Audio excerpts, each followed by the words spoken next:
ఇక international relations and geo political issues విషయానికి వస్తే చైనా విదేశాంగ మంత్రి వాంగ్ యీ భారత్లో పర్యటిస్తూ ఉన్నారు. నిన్న ప్రధాని మోదీతో కూడా భేటీ అయ్యారు.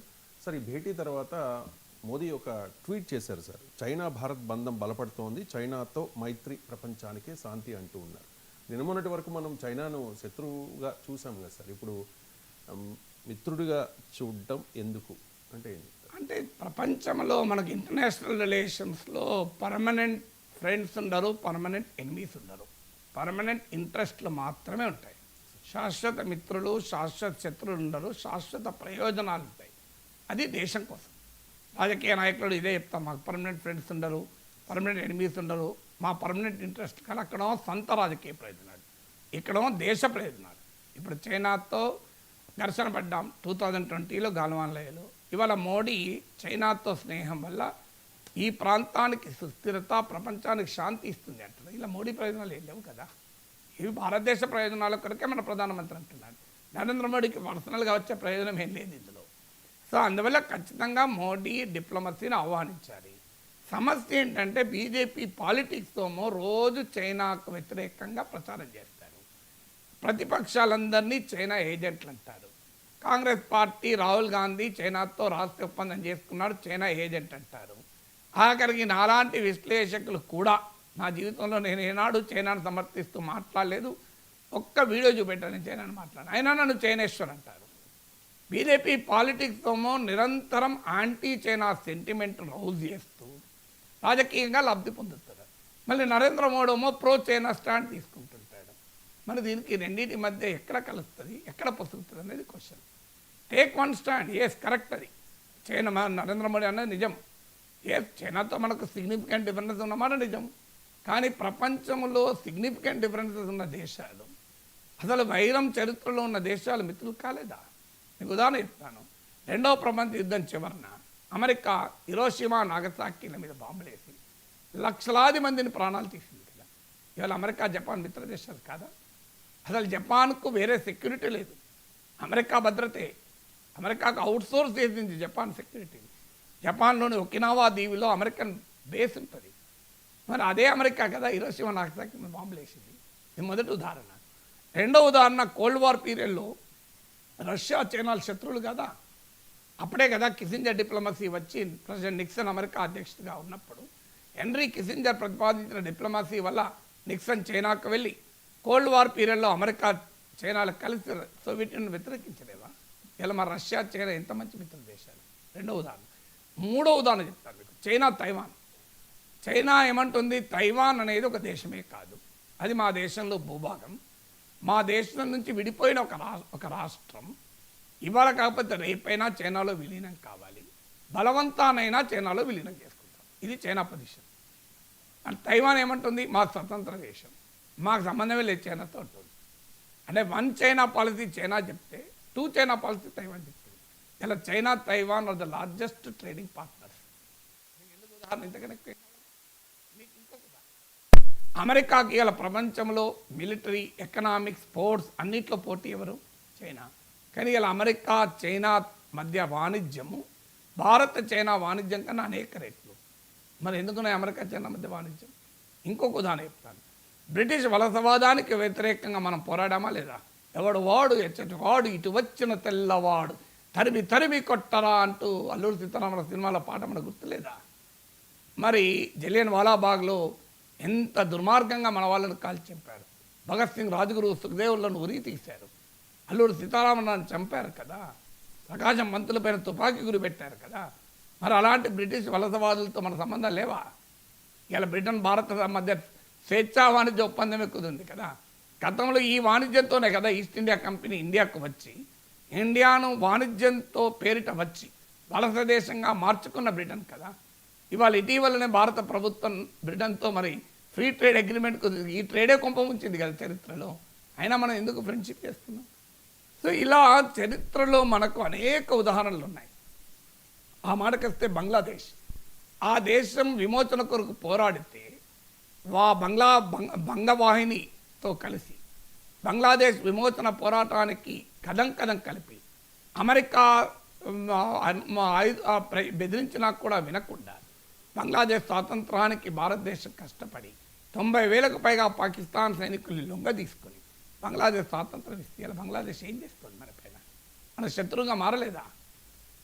వేలాది మందిని ఊచకోత కోసి అమానుష అత్యాచారాలు జరిపి ఇళ్లను తగలబెట్టి ఆస్తుల్ని తగలబెట్టి పాకిస్తాన్ బంగ్లాదేశ్లో మారణహోమం సృష్టిస్తే ఇవాళ బంగ్లాదేశ్ పాకిస్తాన్కు దగ్గర కావడం లేదా? ఇలా మీకు అనేక ఉదాహరణలు ఉన్నాయి. ప్రపంచంలో గతంలో చరిత్రలో ఘర్షణలు ఉండొచ్చు, చరిత్రలో వైరాలు ఉండొచ్చు, కానీ మారిన జియో పొలిటికల్ సిచ్యువేషన్లో ఫ్రెండ్షిప్ చేస్తారు. అందుకే పర్మనెంట్ నేషనల్ ఇంట్రెస్ట్ ముఖ్యమంటారు. అందుకే నరేంద్ర మోడీ చెప్పింది నిజం. ఇండియా చైనా మధ్య గనక రిలేషన్స్ మెరుగైతే అది ఈ ప్రాంతంలోనే సుస్థిరత కాదు, ప్రపంచ శాంతికే ముఖ్యం. కొంతమంది కావాలని హాకిస్తున్న వాళ్ళు పాకిస్తాన్ కొట్టాలి, చైనా కట్టాలని సోషల్ మీడియాలో ఎగురుతుంటారు. సో మోడీ ఎగరడం లేదే. ఇలా మోడీ చెప్పింది, జయశంకర్ చెప్పింది ఏంటి ఇప్పుడు అజిత్ దోవల్ ఆయనైతే దేశద్రోహి, చైనా ఏజెంట్ అని బీజేపీ వాళ్ళు అన్నారు కదా. అజిత్ దోవల్ ఏమన్నాడు? Had a wonderful meeting with Chinese leaders అన్నాడు. వండర్ఫుల్ అన్న పదం వాడాడు. బార్డర్ టాక్స్లో మేము మంచి పురోగతి సాధించామన్నాడు. అసలు చైనా భారత్ తర్వాత చైనా భారత్ మధ్య సంబంధాలు తెగిపోతే మొదలుపెట్టింది ఎవరు? 1977లో జనతా ప్రభుత్వంలో విదేశాంగ మంత్రిగా ఉన్న అటల్ బిహారీ వాజ్పేయి. ఆయన దేశభక్తుడు కాదా వాజ్పేయి? వాజ్పేయి చైనా ఏజెంటా? మరి భారత చైనా సంబంధాల్లో యుద్ధం తర్వాత పునరుద్ధరించినటువంటి మహనీయుడు వాజ్పేయి కదా. వాజ్పేయిని మరి బీజేపీ వాళ్ళు దేశద్రోహి, చైనా ఏజెంటు, చైనా కమ్ముడు వేని అంటారా? వాజ్పేయి తర్వాతనే కదా రాజీవ్ గాంధీ ప్రధానమంత్రిగా వెళ్ళి చైనాకి వెళ్ళింది. తర్వాత మోడీ కదా గుజరాత్కు తీసుకెళ్ళింది జింపింగ్ ఇండియాకి వస్తే ఫస్ట్ వెళ్ళింది గుజరాత్కు. అసలు మీకు వుహాన్లో, మహాబలిపురంలో మోడీ జింపింగ్లు ఉయ్యలుగిన ఫోటోలు గూగుల్లో లేవా? మీరు గూగుల్ మీద కొట్టండి, మీకు Modi and Jinping on Wuhan rocks and Mahabalipuram rocks, Mahabalipuram బ్యాలెన్స్లో ఉయ్యలుగింది చూపడ కనబడతాయి ఫోటోస్. సో అందువల్ల రాజకీయాలు వేరు, మీకు దేశాల మధ్య సంబంధాలు వేరు. ఇవాళ అమెరికా దెబ్బకు చైనా, భారత్, రష్యాలు విలవిలాడుతున్నాయి. అన్యాయంగా చైనాను కూడా ఏమనకుండా భారత్ పైన విరుచుకుపడుతున్నాడు ట్రంప్. ఒకవైపు పాకిస్తాన్ చైనా నెక్సెస్ ఉంది, పాకిస్తాన్ యుఎస్ఏ నెక్సెస్ ఉంది. ఈ నెక్సెస్ను విడగొట్టడం మన ప్రయోజనం. చైనా పాకిస్తాన్ను గనక పాకిస్తాన్ విషయంలో చైనాను న్యూట్రలైజ్ చేయగలిగితే, చైనాను మన వైపు తిప్పుకోమని కూడా కాదు, కనీసం చైనా తటస్థంగా ఉంటే పాకిస్తాన్ మనకు వారం రోజులు పడి, మరి దాన్ని కోరుకుందామా వద్దా? లేదు చైనా పాకిస్తాన్ బలంగా కలిసి ఉండి మనతో యుద్ధం చేయాలని ఆశించుతామా? ఏమాత్రం వ్యూహాత్మకంగా ఉన్నా ఏమని ఆలోచిస్తాం మనము? చైనా పాకిస్తాన్ల మధ్య బంధం విడిపోవాలి, చైనా తటస్థంగా ఉండాలని కోరుకుందామా? లేదా చైనా పాకిస్తాన్ కలిసి మమ్మల్ని కొట్టండి అని కోరుకుందామా? సోషల్ మీడియాలో వీరులు, దేశభక్తులు చైనా పాకిస్తాన్ కలిసి మనం ఎదుర్కోవాలంటారు. కానీ నిజమైన దేశభక్తుడు, వ్యూహాత్మకంగా ఆలోచించే వ్యక్తి, ఈ దేశ సాంస్కృతిక వారసత్వాన్ని నమ్మే వ్యక్తి చైనాను పాకిస్తాన్ విడగొట్టాలని చూస్తాడు.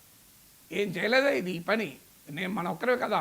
శల్యుణ్ణి దుర్యోధనుడు దుర్మార్గంగా తమ వైపు తిప్పుకుంటే పాండవులు శల్యుని ద్వారా కర్ణునికి సారథ్యం చేయించి విజయం సాధించలేదు. శల్య సారథ్యం చేయలేదా? ఇది మన మహాభారతం కాదా? కురుక్షేత్రంలో కౌరవ పాండవ సైన్యాలు మోహరించిన సమయంలో అట్టప్పుడు కాదు, ధర్మరాజు 2 సైన్యాల మధ్యకు వచ్చి లాస్ట్కి పిలిపించాడు. ఇప్పటికైనా ఎవరైనా కౌరవ సైన్యంలో ఉన్నవారు ఇటువైపు రండి అని పిలిపిస్తే హస్తినాపురాన్ని ఇన్ఛార్జ్గా ఉన్న మేయర్లాగా ఉన్న హస్తినాపురానికి ఇన్ఛార్జ్గా ఉన్న కౌరవ దుర్యోధనుని బ్రదర్ అవుతాడు, స్టెప్ బ్రదర్, ఒక రకంగా బ్రదర్. ఆయన ఇటువైపు రాలేదా? నేను చదవండి అవుతాను మహాభారతం కథ. మరి ధర్మరాజు ఆఖరికి యుద్ధభూమిలో కూడా శత్రు సైన్యాలను ఉద్దేశించి పిలిపించాడు, మీరు ఇటువైపు రావాలంటే రండి అని. మనం కూడా అది కోరుకుంటే తప్ప? అది భారతీయత కాదా? భారతీయ సంస్కృతి తెలియదు, పురాణాలు తెలియదు, చరిత్ర తెలియదు, భారత ప్రయోజనాలు అర్థం కావు, విదేశాంగ విధానం అసలే తెలియదు. ఇక సోషల్ మీడియాలో పిచ్చిగా మాట్లాడుతుంటారు. ఏది మోడీ చెప్పింది కరెక్ట్. అది ఇండియా, చైనా, రష్యాలు కనుక కలిస్తే ఖచ్చితంగా ప్రపంచంలో సుస్థిరత వస్తుంది, శాంతి వస్తుంది. చైనాతో మనకు ఇబ్బందులు ఉన్నాయి, బ్రహ్మపుత్ర పైన వాళ్ళు డ్యామ్ కడుతున్నారు. నిన్న మన ఫారెన్ మినిస్టర్ లేవనెత్తాడు దాన్ని. బార్డర్లో వివాదాలు ఉన్నాయి, డిసెంగేజ్మెంట్ అవుతోంది, దాన్ని అక్కడ నిలబెట్టుకోవాలి. కాదని ఎవరంటారు? మన అరుణాచల్ ప్రదేశ్ పైన ఇంకా చైనీస్ క్లెయిమ్స్ ఉన్నాయి. గతంలో సిక్కిం క్లెయిమ్ చేసుకున్న వాళ్ళు ఆగిపోయారు. ఇవన్నిటిని రాజీ పడమని ఎవరు చెప్పడం లేదు. కానీ అదే సమయంలో చైనాతో ఇండియా కలవడం వల్ల స్ట్రాటజిక్ అడ్వాంటేజెస్ ఉన్నాయి. దాన్నే నరేంద్ర మోడీ చెప్తున్నాడు. Stable predictable relations between India and China will work for world peace. దీనికి ప్రాతిపదిక ఏంటి? మన జయశంకర్ చాలా అద్భుతంగా చెప్పాడు, మన foreign minister. Mutual respect, mutual sensibilities, mutual interest. అంటే పరస్పరం గౌరవించుకోవాలి, పరస్పరం ఒకరి కన్సర్న్స్ని ఇంకోరు అర్థం చేసుకోవాలి, పరస్పర ప్రయోజనాల్ని పోషించాలి. Differences should not lead to dispute. విభేదాలు ఉన్నాయి, విభేదాలని వివాదాలుగా మార్చుకోకూడదు. అలాగే డిస్ప్యూట్స్ను కాన్ఫ్రంటేషన్గా మార్చుకోకూడదు. వివాదాలు ఉంటే దాన్ని ఘర్షణగా మార్చుకోవద్దు. ఇది మన ఫారిన్ మినిస్టర్ జయశంకర్ మన దేశం తరఫున చెప్పిన ప్రిన్సిపల్. ఈ ప్రిన్సిపల్ ఆధారంగా చైనాతో సంబంధాలు మెరుగుపరుచుకుంటే భారత్కు ఉపయోగం ఎక్కడ?